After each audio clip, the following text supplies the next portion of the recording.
We are halfway through the year already? How is that possible?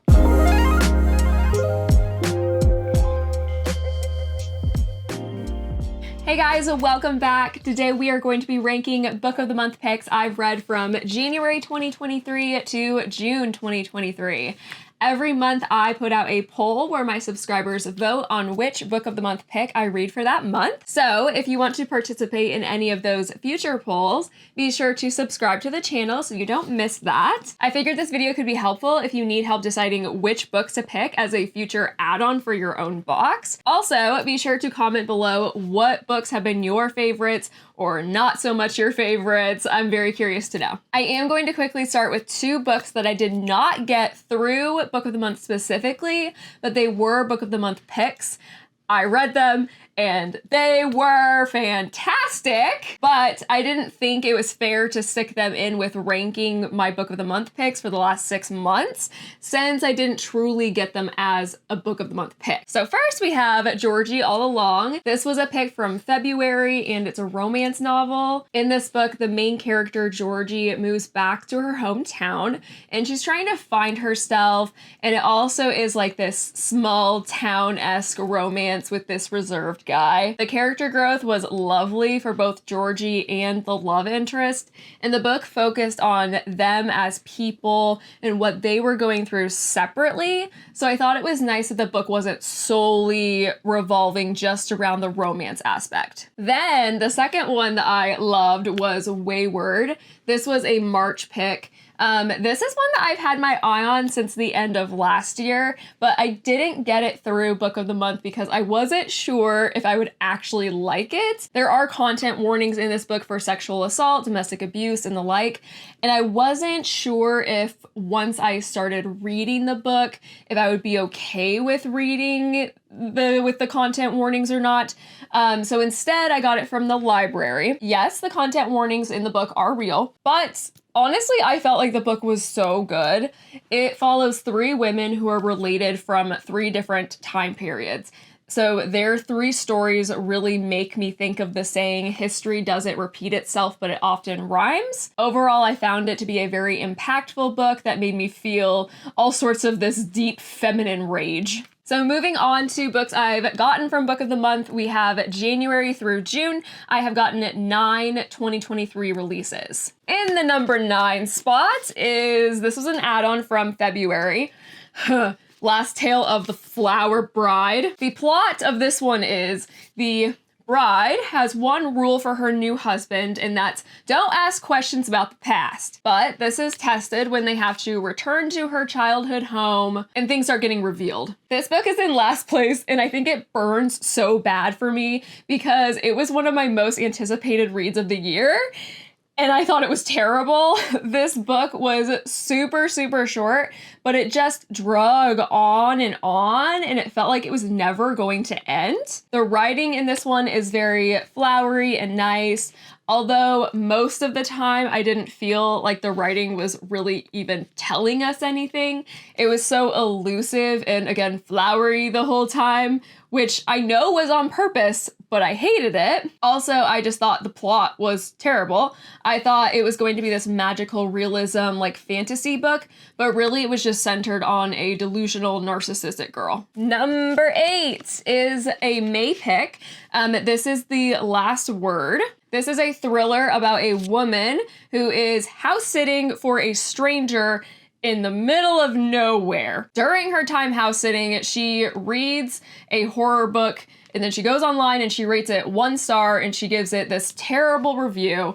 And then basically she pisses off the author, and the rest of the book is her having to deal with that. This was another one which, when I read the synopsis, which the synopsis does a way better job of describing it than I just did, but when I read the synopsis initially, I was like, oh my gosh, that sounds so good. But it did not take me long during reading it to be like, wow, this is so dumb. Some of the twists in the book just felt really obvious. Like, once you would get to the reveal, it didn't feel like it was anything shocking. It was more just kind of like, oh yeah, no, I figured that. I just didn't find this one to be very intriguing in the end. Number 7 is The Only Survivors. This was an April pick. The plot is about the Only Survivors. This group of late 20-year-olds who, when they were all in high school, they went through a traumatic experience together when they were on a school trip.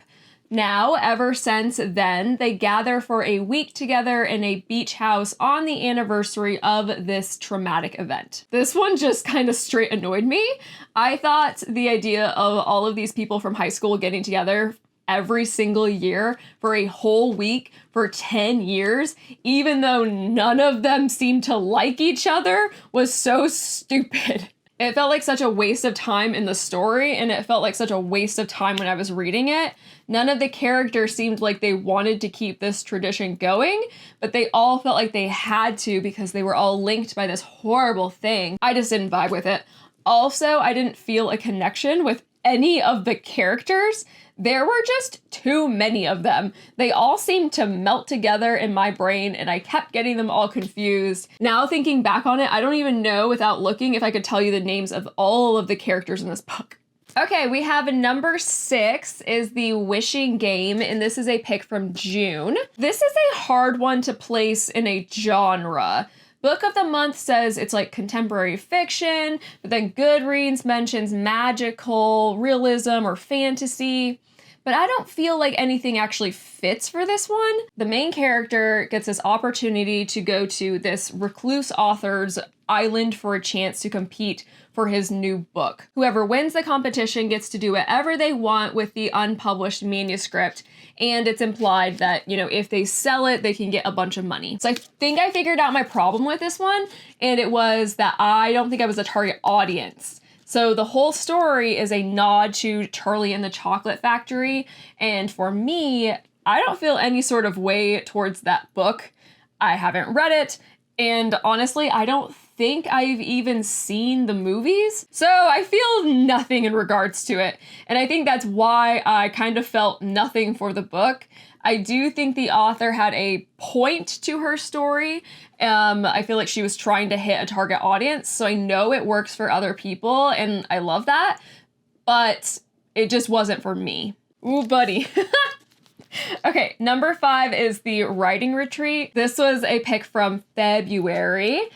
So this was a debut thriller about this eccentric author who invites hopeful other authors, but they're not actually published authors yet, but she invites these people to her writing retreat in this secluded house in the middle of nowhere, and whichever person writes the best book during this retreat will be published. Honestly, this book is straight trash and should probably be the worst on the list, but I kind of had this thing where, like, if a book reads like satire to me, I love it. This was a fantastic shit book.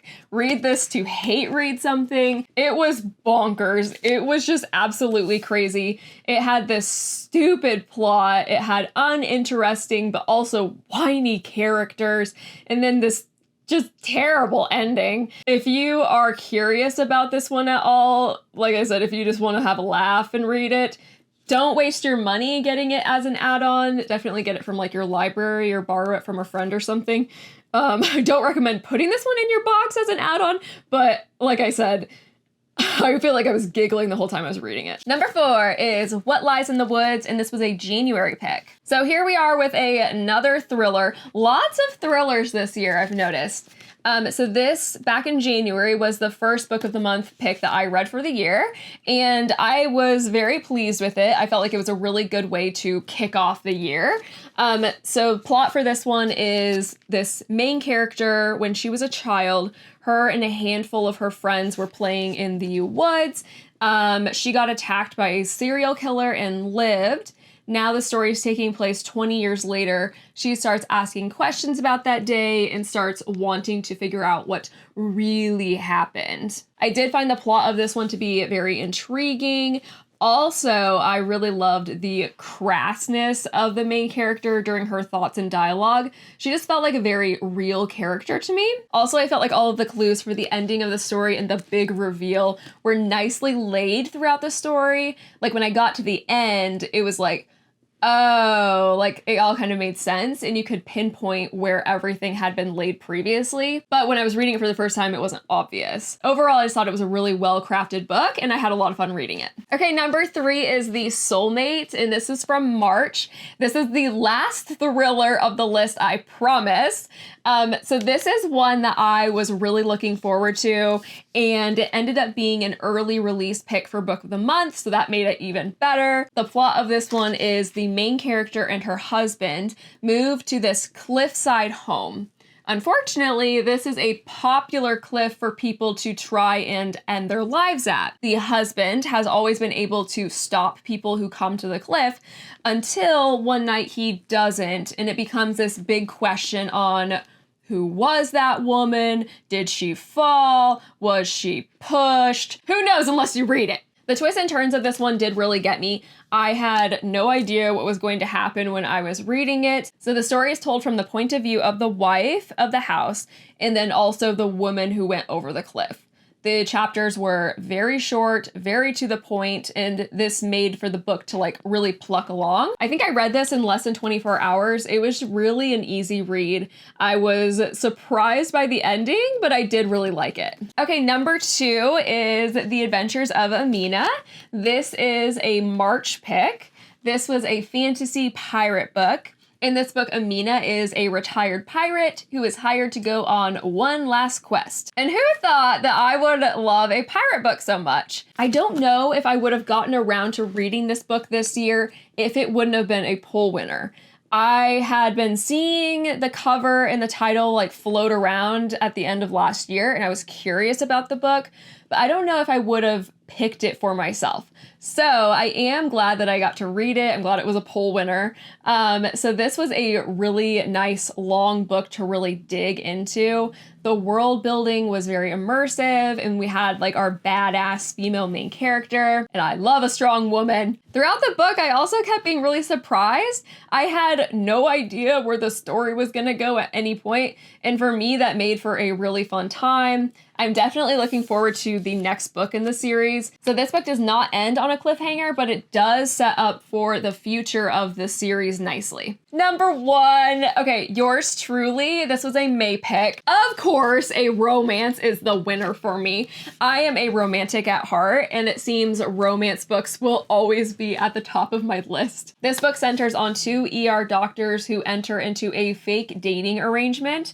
And much like Georgie all along, both of the main characters have much more going on in their lives beyond the romance aspect of the book. So it's nice to see them grow as people, but then also we had the romance and we had this like nice mutual pining for each other the whole time. Last year, Book of the Month had this author's other book, Part of Your World, as a pick, and that one seems to be pretty well loved, but honestly, I thought that yours truly was better. I found the main characters to be more likable and then also more developed, and I also found their chemistry to be really great. Plus, I found all of the side stuff in this story, like for example, like the family dynamics, to be really believable. And I also think that I have a lot of fondness for this one because it got me out of a book slump. So I got this as an add-on. It actually wasn't a poll winner, and I'm really glad that I did because I finished reading it and I was like, that was so good. So that is my list, and that's it for today, guys. Of course, let me know what books have been your favorites from the past 6 months. I'm always looking for more books to add to my TBR. Thanks so much for spending your time with me today. Don't forget to subscribe, and we'll see you next time. Bye.